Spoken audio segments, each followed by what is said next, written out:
औज़ुबिल्लाहिमिनश्शैतानिर्रजीम बिस्मिल्लाहिर्रहमानिर्रहीम रब्बि इश्रह ली सदरी व यस्सिर ली अमरी वहलुल उक़दतम मिन लिसानी यफ़क़हू क़ौली।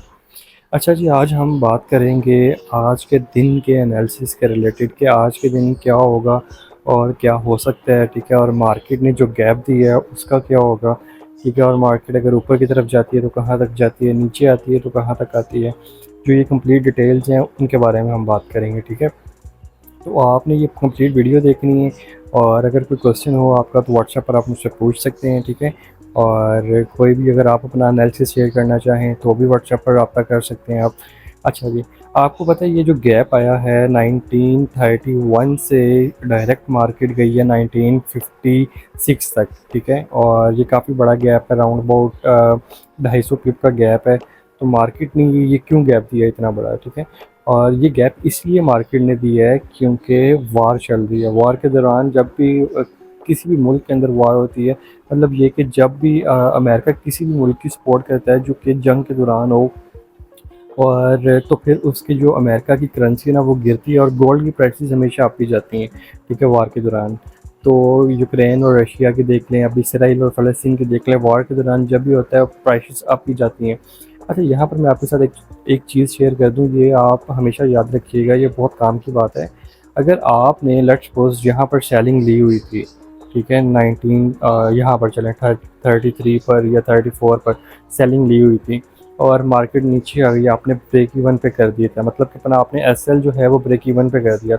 मतलब ये कि आपने ट्रेड जो सेलिंग में ली थी वो यहीं पर उसका एसएल कर दिया था। मतलब ये कि अगर मार्केट नॉर्मल तरीके से ओपन होती और ऊपर की तरफ जाती तो हमें नो प्रॉफिट नो लॉस में ट्रेड क्लोज हो जाती, मतलब कि ब्रेक इवन हिट हो जाता, ठीक है। अब जब ये मार्केट ने इतना बड़ा गैप दिया है तो क्या होता है, तो ये होता है कि अगर आपने यहाँ पर ट्रेड ली थी 1933.50 पर और यहीं पर इसका एसएल कर दिया था, ठीक है, मतलब ब्रेक इवन पे कर दिया था मार्केट नीचे आने के बाद, तो अब गैप के साथ ओपन हुई है मार्केट, तो आप ये याद रखिएगा आपका जो यहाँ पर एसएल है ना वो यहाँ पर काउंट नहीं होगा, ठीक है, वो फिर यहीं पर काउंट होगा जहाँ पर मार्केट ओपन होगी, ठीक है। तो ये चीज़ आप याद रखिएगा।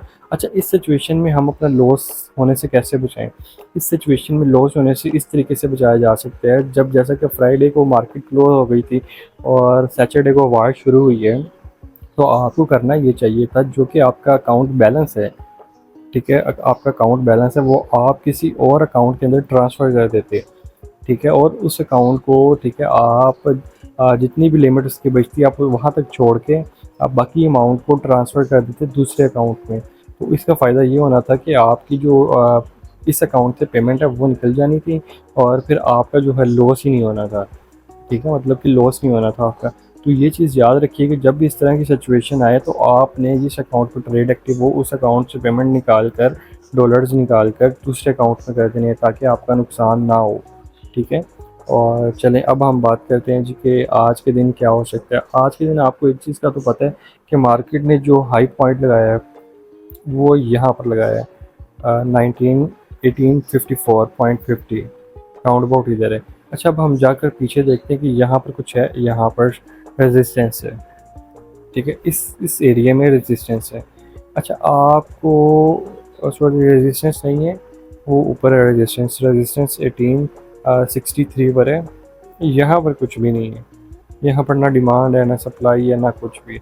अच्छा, अब यहाँ पर जो अगर हम सिचुएशन देखें तो वो यही हमें देखने को मिलती है कि मार्केट ने ये कैंडल लगाई है, उसके बाद जो कैंडल ने क्लोजिंग दी है वो ये वाली दी है, उसके बाद जब उठी है तो यहाँ ये इसने हाई लगाया है, ठीक है, यहाँ पर इसने अपनी बॉडी की क्लोजिंग दी। नेक्स्ट कैंडल ने उससे नीचे ही बॉडी बनाई है, उससे अगली कैंडल ने भी जो उसकी बॉडी है उसको रिटेस्ट की है। अच्छा, यहाँ पर देखिए इस कैंडल ने भी सेम इसी तरह के, इसने भी अपनी बॉडी इससे नीचे छोड़ी है।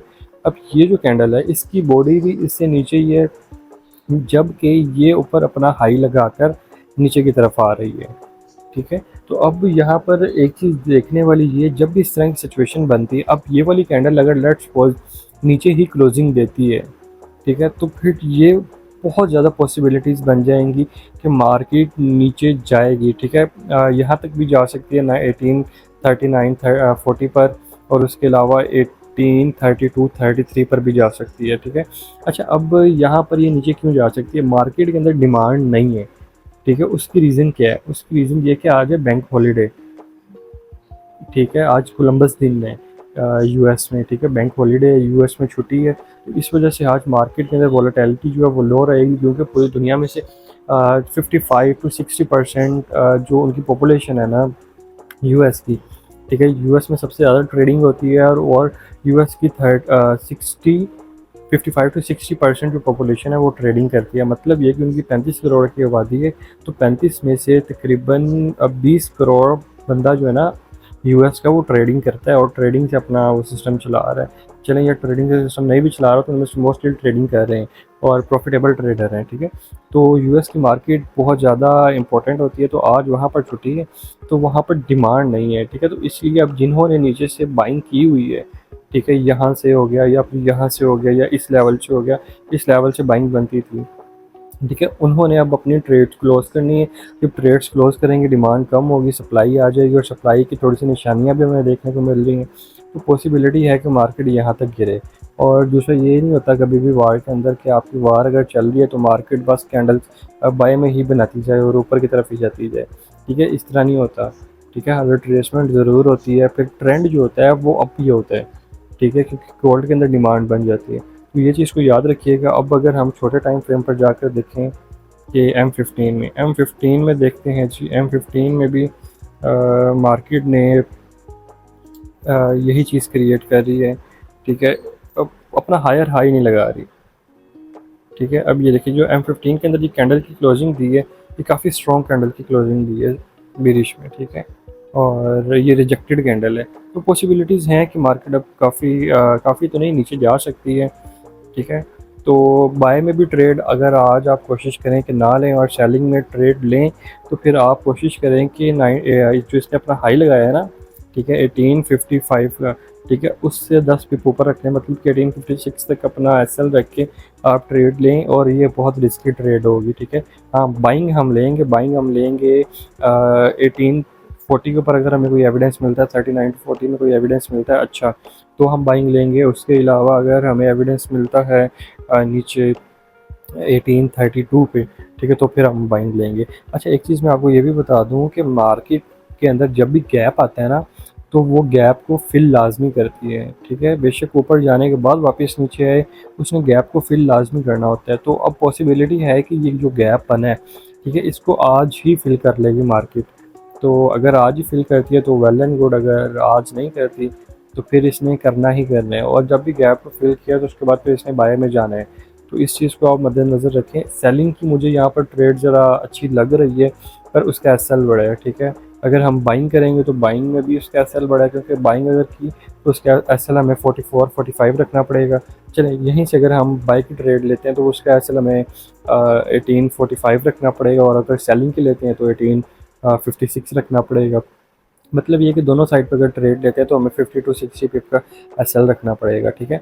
तो ये चीज़ है। बाकी आप देखें, अगर कोई आप अपना एनालिसिस या तजज़िया शेयर करना चाहें तो आप मुझसे व्हाट्सएप पर रब्ता कर सकते हैं, ठीक है। व्हाट्सएप पर भी नंबर दे देता हूँ, जो नए बंदे हैं, ठीक है, वो भी व्हाट्सएप पर रब्ता कर सकते हैं, और कोई भी आप किसी किस्म की बात करना चाहें व्हाट्सएप पर रब्ता कर सकते हैं, ठीक है। Thank you so much. अल्लाह हाफिज़, ख्याल रखिएगा, तो में याद रखिएगा, और अल्लाह ताला आप सबको कामयाबियों से नवाज़ें, खुश रहें, सलामत रहें। अल्लाह ताला फ़लस्तीन को फ़तह नसीब फ़रमाए, मुसलमानों को फ़तह नसीब फ़रमाए, और हम सबको कामयाबियों से नवाज़े, मुसलमानों को फ़तह नसीब फ़रमाए। आमीन। अल्लाह हाफिज़।